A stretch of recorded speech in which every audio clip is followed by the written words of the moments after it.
ये मेरी breaking news भी है। आपके मैं प्रोग्राम में सबसे पहले ये ब्रेक कर रहा हूँ। शहबाज शरीफ ने कहा कि जैसे आप कहेंगे मैं वैसे करने को तैयार हूँ। जिस अगर नवाज़ शरीफ साहब वतन वापस आ भी जाते हैं, तो नवाज़ शरीफ की वो उम्र बची नहीं है कि वो काम कर सकें। वो तरक्की की ये हालत है कि आज हमारे नौजवान डिग्रियाँ जलाने पर मजबूर हैं।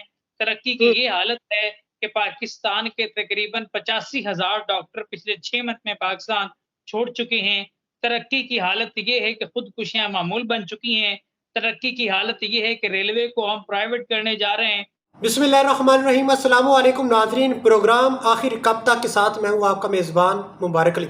नाज़रीन, इस्लामी जमहूरिया पाकिस्तान के वज़ीर आज़म और मेरे प्यारे लीडर मियाँ शहबाज शरीफ और साबिक़ खादिम पंजाब साहब ने आज एक तकरीब से ख़िताब करते हुए इरशाद फरमाया कि अगर पाकिस्तान तरक्की करना चाहता है, पाकिस्तान चाहता है कि वो अमेरिका को कम्पीट कर सके, अगर पाकिस्तान चाहता है कि वो जर्मनी को कम्पीट करे, दुबई को कम्पीट करे या फिर सऊदी अरब को कम्पीट करे, किसी भी मुल्क को कम्पीट करे, तरक्की याफ्ता मुल्क बने, तो पाकिस्तानी अवाम को वज़ीर आज़म नवाज़ शरीफ को चौथी बार वज़ीर आज़म बनाना पड़ेगा। तमाम तर जो सूरत हाल है नाज़रीन आपके सामने है। ये जो फैसला है आपके हाथ में है कि मियाँ नवाज़ शरीफ साहब को आपने वज़ीर आज़म बनाना है या नहीं बनाना। शहबाज शरीफ साहब ने मज़ीद फरमाया कि अगर नवाज़ शरीफ साहब वज़ीर आज़म बन जाते हैं तो पाकिस्तान का जो नक्शा है वो तब्दील हो जाएगा और जो अमेरिका है वो हाथ में उंगलियां डाल लेगा कि पाकिस्तान ने ये तरक्की कर ली है। और एक बात मज़ीद क्लियर कर दूं, शहबाज शरीफ साहब आप तो जानते हैं कि नवाज़ शरीफ के दौर में 20-20 घंटे लाइट नहीं जाती थी, बल्कि आप जानते क्या है, आपने ये तो अवाम को बता दिया है। और आप ये भी जानते हैं कि नवाज़ शरीफ के दौरे हुकूमत में चीनी 50 रुपये किलो और मैक्सिमम 80 रुपये किलो थी। आजकल 150 रुपये किलो चीनी है, नान जो है वो 35 रुपये का है, रोटी जो है वो 40 रुपये तक 35 रुपये तक बेची जा रही है। पेट्रोल ये 250 से क्रॉस कर चुका है, जो डीजल है 250 से ये क्रॉस कर चुका है। ये किस तरह की तरक्की की आप बात करते हैं, किस तरह के नक्शे की शहबाज शरीफ साहब आप बात कर रहे हैं कि वो नक्शा तब्दील कर देंगे, नक्शे को बदल कर रख देंगे।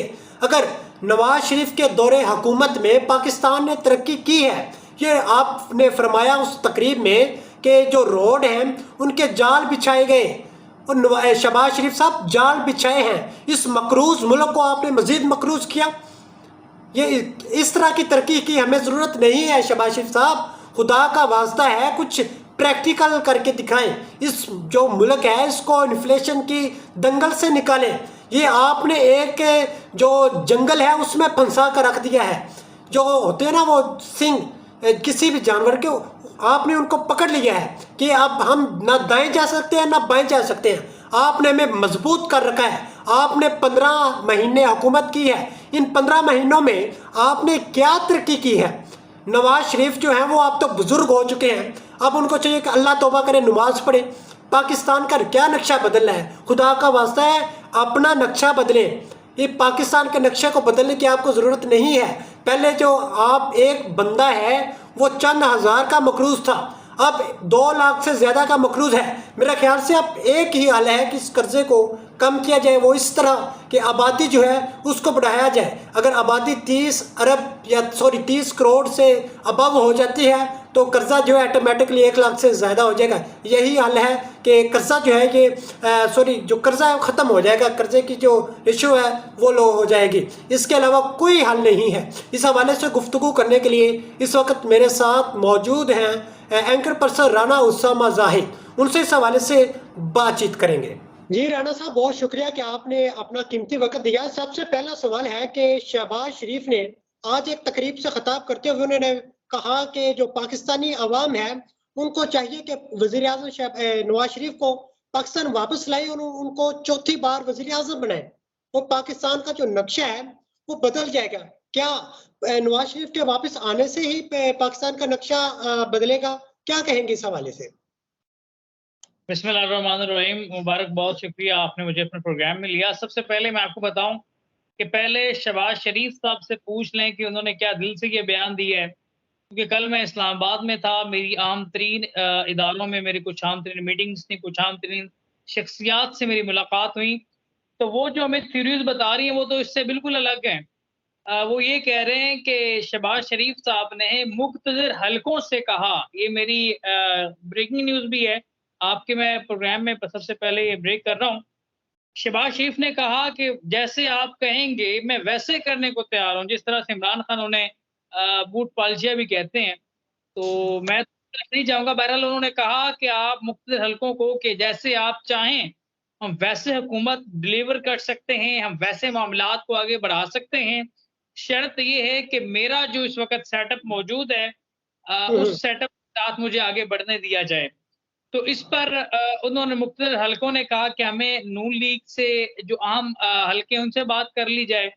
तो उन्होंने इस बयान पर जो शहबाज शरीफ साहब ने ऑफ़र की इन्हीं के सेटअप के अंदर ख्वाजा आसफ हो सकते हैं, मैं कन्फर्म नहीं कर रहा, हो सकते हैं शायद हक़ान अब्बासी हो सकते हैं। कुछ इस तरह की शख्सियात से मुख्तलिफ हलकों ने राब्ता किया, तो उन्होंने आमादगी का इज़हार नहीं किया।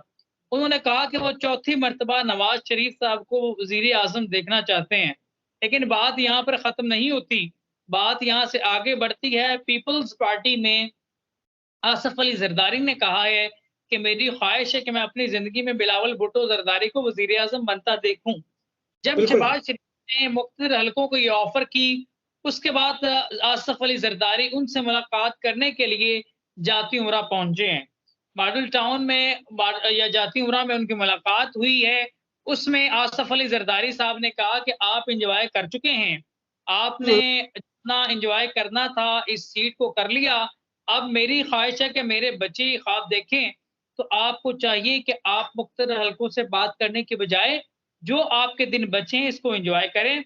और एक और बात भी है, बिलावल भुट्टो के साथ-साथ आसफा भुट्टो को भी लॉन्च करने का प्लान तैयार कर लिया गया है। आसफा भुट्टो को इस इलेक्शन में बाकायदा तौर पर एक अच्छे अंदाज़ से मुतारफ़ करवाया जाएगा और आसफा भुट्टो को उनकी वालदा से तशबीह देकर वोट इकट्ठा किया जा सकता है। और दूसरी जानिब आपने बात की कि नवाज़ शरीफ साहब वापस आकर पाकिस्तान के हालात बेहतर करेंगे, ये शहबाज शरीफ ने कहा है। तो वो मैं आपसे बात वाज़ेह कर चुका हूँ कि शहबाज शरीफ ने अगर ये बयान दिया भी है, तो वो क्या कहते हैं, हाथी के दाँत दिखाने की और खाने की और। अगर नवाज़ शरीफ साहब वतन वापस आ भी जाते हैं, तो नवाज़ शरीफ की वो उम्र बची नहीं है कि वो काम कर सकें। वो मरीम नवाज़ के हाथ सौंपना चाहते हैं इस मुल्क की तकदीर को। वो चाहते हैं कि मरीम नवाज़ भैया वज़ीर-ए-आज़म या भैया वज़ीर-ए-आला काम करें, तब वो पाकिस्तान आएँगे। और दूसरी बात कि पहली बात तो ये है कि वतन वापसी वो नहीं आ रहे। शहबाज शरीफ ने बयान भी इसी वजह से दिया क्योंकि नवाज़ शरीफ साहब की ये ख्वाहिश है, उन्होंने इस बात का इज़हार किया है कि इमरान खान को सबसे पहले गेम से आउट किया जाए तो मैं वापस वतन पहुँचूँगा। इमरान खान साहब को कैसे आउट किया जा सकता है? इमरान खान तो आउट होते नज़र नहीं आ रहे। इमरान हम्म, खान साहब ने आइंदा इलेक्शन के लिए वुकला तहरीक का आगाज़ कर दिया हुआ है। इस वजह से नवाज़ शरीफ साहब की वतन वापसी का कोई चांस नहीं है, जो शहबाज शरीफ साहब बयान दे रहे हैं। सबसे पहले बेसिक पर बात करूँगा, महँगाई ठीक होनी है, नहीं होनी, जो मामलात हैं, ये बाद की बातें हैं। पहली बात है नवाज़ शरीफ साहब का वतन वापस आना, तो नवाज़ शरीफ साहब अगस्त में वतन वापस नहीं आ रहे हैं, नवंबर में इलेक्शन हो रहे हैं। अच्छा राणा साहब, आप ये इलेक्शन की आपने बात की है, इलेक्शन के हवाले से क्या कहेंगे कि कभी कहा जाता है अगस्त में होंगे, कभी अक्टूबर में, कभी नवंबर में, ये जो एग्जैक्ट मंथ है कब इलेक्शन हो रहे हैं? और एक बार फिर रिपीटेड मैं कह रहा हूं कि नवाज शरीफ जो है वो कहा जा रहा है कि पाकिस्तान आएंगे, और वो पहले सऊदीया में बैठे, सऊदीया से वो उन्होंने उम्रा किया और वापस चले गए, और फिर वो अब दुबई में बैठे हुए हैं, बल्कि मेरे ख्याल से सऊदीया में है। क्या कहेंगे कि वो पाकिस्तान आएंगे या नहीं आएंगे, ये आप बताइएगा। मुबारक साहब, आपके सवाल की सादगी पर मैं कुर्बान जाऊँ। मुझे ये बताएँ कि वो बंदा जो दवाई लेने के बहाने लंदन गया था, वो पाकिस्तान आए तो उसके प्लेटलेट्स गिर जाते हैं, उसके सर दर्द शुरू हो जाती है, उसकी कमर बैठ जाती है, उसके घुटने जवाब दे जाते हैं, उसकी अक्ल फ़ारिग हो जाती है। 2.5 घंटे की मुसाफ़त पर वो दुबई बैठ के चला जाता है, कोई पूछने वाला नहीं है। हज पे चला जाता है। हज आप मुबारक साहब, उम्रा हो या हज हो, आपने तो शायद आपका विज़िट नहीं हुआ, उम्रा के लिए मैं जा चुका हूँ, तो बहुत ही टफ़ ये इबादत है। मैं अपनी फ़ैमिली के साथ गया था, हम पूरी फ़ैमिली गए थे। ये बहुत ही टफ़ इबादत है। मैं क्योंकि मेरी एक नौजवान हूँ मैं, अच्छी मेरी खासी सेहत भी है, लेकिन इसके बावजूद जो आप काबातुल्लाह के चक्कर लगाते हैं, वो सबसे टफ काम है। इसके अलावा सफ़ा मरवा पर दौड़ना, ये एक जो इस तरह की जिस तरह मियाँ साहब की हालत बताई जाती है, इस तरह का बंदा तो बहुत ही मुश्किल है उसके लिए गुमराह करना भी, वो हज करके आए बैठे हैं। दूसरा मैं आपके वारिस साहब बताना चाहता हूँ इस सारी सूरत-ए-हाल में, आपने बात की इलेक्शन की। इलेक्शन नवंबर में हो रहे हैं, इलेक्शन नवंबर में हो जाएँगे। और तीसरी बात कि अगस्त के अंदर 12 अगस्त या 13 अगस्त को असेंबलियाँ तहलील कर दी जाएँगी। मकसद ये है टाइम से पहले असेंबलियाँ तहलील करने का कि केयर टेकर जो गवर्नमेंट है, वो 90 दिन के लिए हो। अगर टाइम पूरा करती है मौजूदा हुकूमत, तो केयर टेकर हुकूमत जो होती है, वो 60 दिन के लिए होती है। अगर ये अपना टाइम सिनेरियो जो पूरा गवर्नमेंट होने से पहले डिसॉल्व करती है असेंबलियाँ, तो केयर टेकर गवर्नमेंट जो है वो 90 दिन के लिए होती है। इस सारी कशमकश में सूरत-ए-हाल फँस चुकी है। अच्छा राणा साहब, लास्ट क्वेश्चन है, बताइएगा कि ये बात की बात है कि नवाज शरीफ पाकिस्तान तशरीफ लेकर आते हैं या नहीं आते। सपोज वो तशरीफ लेकर आ जाते हैं भी वो बुढ़ापे में। ये जो शहबाज शरीफ हैं, राना सनाउल है, मरियम नवाज है, वो भी कहते हैं कि मेरे पापा जो है उनको आप पाकिस्तान लेकर आए। फॉर एग्जाम्पल वो पाकिस्तान आ जाते हैं, आप क्या समझते हैं कि पाकिस्तान जिस तरह की ये मौजूदा तरक्की कर रहा है, आप क्या समझते हैं कि उनके आने से इस तरह की मजीद तरक्की करेगा, या जिस तरह का ये एक लॉलीपॉप दिया जाता है आवाम को, उस तरह की तरक्की करेगा? आप मेरे ख्याल से सवाल समझ गए होंगे। मुबारक साहब, मैं आपके सवाल पर कुर्बान। मुझे ये बताएँ कि पाकिस्तान कौन-सी तरक्की कर रहा है? 75 सालों में पाकिस्तान ने क्या तरक्की की है? तरक्की की बात तो ये है कि एक हमारा साया और मुल्क जिस तरफ से हम तरक्की करते जा रहे हैं, वो वो नहीं अपना चाहिए। लॉन्च करने जा आप रहा है, टेस्ला वहाँ पे कारोबार करने का आगाज़ कर रहा है, बच्चे उनके पढ़े लिख रहे हैं। और हमारी हालत ये है कि हम 75 सालों में ये फैसला नहीं कर सके कि हमने अपना इक़्तिदार किन हाथों में देना है। तरक्की की ये हालत है कि आज हमारे नौजवान डिग्रियाँ जलाने पर मजबूर हैं। तरक्की की ये हालत है कि पाकिस्तान के तकरीबन 85,000 डॉक्टर पिछले 6 मंथ में पाकिस्तान छोड़ चुके हैं। तरक्की की हालत ये है कि खुदकुशियाँ मामूल बन चुकी हैं। तरक्की की हालत ये है कि रेलवे को हम प्राइवेट करने जा रहे हैं। तरक्की की हालत ये है कि इस्लामाबाद जो है फ़ज़ाई अड्डा हम लीज़ पर देने जा रहे हैं। तरक्की की हालत ये है कि कराची ग्वादर पोर्ट को हम लीज़ पर देने जा रहे हैं। तरक्की की हालत ये है कि आज हमारे पास इलेक्शन कराने के लिए 6 अरब रुपए का फंड नहीं था। तरक्की की हालत ये है कि हमारे तमाम तर मंसूबे हम बाहर जो चाइनीज़ कंपनियों को, अमेरिकन कंपनीज़ को देने पर मजबूर हैं। तरक्की का आलम ये है कि ज़राअत का फैक्टर हमारा बिल्कुल तबाह हो चुका है, मजबूरी तौर पर उसे फ़ौज अपनी गोद में ले रही है। तरक्की का आलम ये है कि आज का नौजवान को पता ही नहीं है कि उनके मुस्तकबिल में करना क्या है। तरक्की का आलम ये है कि आपके सबसे ज़्यादा एशिया और दुनिया में नौजवान रखने वाला मुल्क के पास नौकरियाँ नहीं हैं। तरक्की का आलम ये है कि आपका नौजवान जो है यूक्रेन के अंदर, यूनान के अंदर कश्तियों में पाकिस्तान को छोड़ने पर मजबूर है, वो डूब रहा है। तरक्की का आलम ये है कि आप नॉन कस्टम गाड़ियों का कारोबार शुरू कर रहे हैं। तरक्की का आलम ये है कि आज बिजली की कीमतें हैं, वो आपके इस्तिताअत से बाहर हो चुकी हैं। महँगी तरीन बिजली देने के बावजूद बिजली की लोड शेडिंग 12 घंटे से क्रॉस कर चुकी है। तरक्की का आलम ये है कि आलमी मंडी में पेट्रोल बिल्कुल सस्ते दामों मिलने के बावजूद आप अपनी कौम को ₹150 महँगा पेट्रोल बेचने पर मजबूर हो चुके हैं। तरक्की का आलम ये है कि तारीख़ में पहली बार ₹150 से चीनी की कीमत ऊपर जा चुकी है। तरक्की का आलम ये है कि कोई भी मुल्क आपके साथ एक्सपोर्ट करने को तैयार नहीं है। तरक्की का आलम ये है कि पाकिस्तान के अंदर ज़राअती मुल्क होने के बावजूद ज़राअत मखदूश हालात में जा चुकी है और ना हमारे पास हम गंदम पूरी कर पा रहे हैं, ना हम चीनी पूरी कर पा रहे हैं। पाकिस्तान की तरक्की का आलम ये है कि सबसे ज़्यादा गन्ना काश्त करने के बावजूद चीनी आप महँगे दामों एक्सपोर्ट करने पर मजबूर हो चुके हैं। तरक्की का आलम ये है कि पाकिस्तान के चंद ख़ानदानों को हम पर मुसल्लत करने के लिए तमाम इंडस्ट्री को बैन किया जा रहा है। फैसलाबाद के अंदर तरक्की का हाल मैं बताऊँ तो पाकिस्तान का मानचेस्टर कहलाने वाले फैसलाबाद के अंदर पिछले 6 महीनों में मेरे पास फैक्ट फिगर मौजूद है, तकरीबन 150 से ज़ायद मिलें बंद हो चुकी हैं। अब मुझे मुबारक साहब बताएँ कि कौन-सी तरक्की की आप बात करते हैं? किस तरक्की की तरफ आप इशारा करते हैं? ज़रा पाकिस्तानी कौम भी जानना चाहती है। पाकिस्तान की तरक्की उस वक़्त तक मुमकिन नहीं हो सकती जब तक हम चंद खानदानों के हिसाब से निकल कर हकीकी इस्लामी जमहूरी मुल्क के लिए कोशा नहीं होते। ये बिल्कुल राना से इसी तरह है, लेकिन शहबाज शरीफ जो है, जब भी वो किसी तकरीब से खिताब करते हैं, तो उनका बस एक ही बयान होता है कि अगर पाकिस्तान ने तरक्की करनी है, तो नवाज शरीफ को पाकिस्तान वापस लौटना पड़ेगा। नवाज मुझे समझ शरीफ साहब के 3 20 साल दफ़ा पाकिस्तान के वज़ीर-ए-आज़म रह चुके हैं। 3 दफ़ा वज़ीर-ए-आज़म की सीट पर उन्होंने क्या किया? मेट्रो बस था, ख़तीर रकम का कर्ज़ा पाकिस्तान के नाम करके लंदन भाग गए। किया पाकिस्तान मेट्रो ट्रेन का कर्ज़ा मुसल्लत करके लंदन भाग गए और मेट्रो मोटरवे जो हमारे पास मौजूद है अभी तक चाइना के असार में, वो मुसल्लत करके हम पर भाग गए। तरक्याती कामों में सबसे ज़्यादा करप्शन इस तरह से की जाती है मुबारक साहब, इनकी अपनी जो है गार्डर्स की मिलें हैं, स्टील मिलें हैं, सरिया इनके यहाँ बनता है। वो तमाम तर महँगे दामों, महँगे बजट बनवाकर उन्हीं सड़कों के अंदर, उन्हीं पुलों के अंदर, उन्हीं मेट्रो ट्रेन्स की पुलों के अंदर, उन्हें बर्ड फ्लू के अंदर डालकर अवाम के ऊपर मुसल्लत की जाती है। एक पाक साफ करप्शन की जाती है, जो ना अवाम की आंखों में धूल नज़र आती है, ना इदारे उसको खंगाल सकते हैं और हम समझते हैं कि पाकिस्तान पता नहीं किन तरक्की की राहों पर गुज़र चुका है कि शायद अमेरिका से, इंडिया से लोग काम करने पाकिस्तान आना चाहते हैं। हमारे पास गुज़श्ता 75 साल में, मुझे माफ़ी दीजिएगा, एक ही कौम सिर्फ़ बिज़नेस करने के लिए आई है, वो अफ़गानिस्तान की कौम है, वो भी अपनी जंगज़दा मुल्क से बचने के लिए पाकिस्तान में आई है, जिनको आज तक मुहाजिरीन को हम अडॉप्ट किए हुए हैं। हमारे नौजवान बेरोज़गार हैं, लेकिन हम अफ़गानिस्तान के मुहाजिरीन को अडॉप्ट किए हुए हैं। उनके मुहाजिरीन यहाँ पर पनाह-गज़ीन हैं। ये हमारी तरक्की है। लानत भेजते हैं ऐसी तरक्की पर, लानत भेजते हैं ऐसी तरक्की पर जो नवाज़ शरीफ साहब 3 दफ़ा वज़ीर-ए-आज़म लेकर हम पर मुसल्लत करने पहुँच गए। अपनी मिलों का सरिया लगाने के लिए पुलें बनाकर देते हैं, ऐसी पुलों पर हम लानत भेजते हैं। अपनी मिलों से गार्डर सरिये लाकर हमें मेट्रो ट्रेन बना के देते हैं।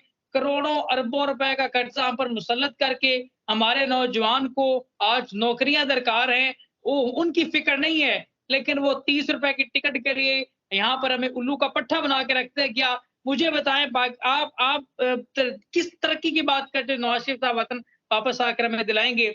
सबसे पहले वो इतने बड़े लीडर हैं तो पाकिस्तान घुसकर दिखाएँ। पाकिस्तान से 2.5 किलोमीटर के मुसाफ़त पे बैठकर दुबई के अंदर पाकिस्तान की किस्मत के फैसले करने पहुँच जाते हैं। कौन-सी गवर्नमेंट, कौन-सा दुनिया का ऐसा मुल्क है, जहाँ पर उस मुल्क के फैसले बोलने वाले को होते हों?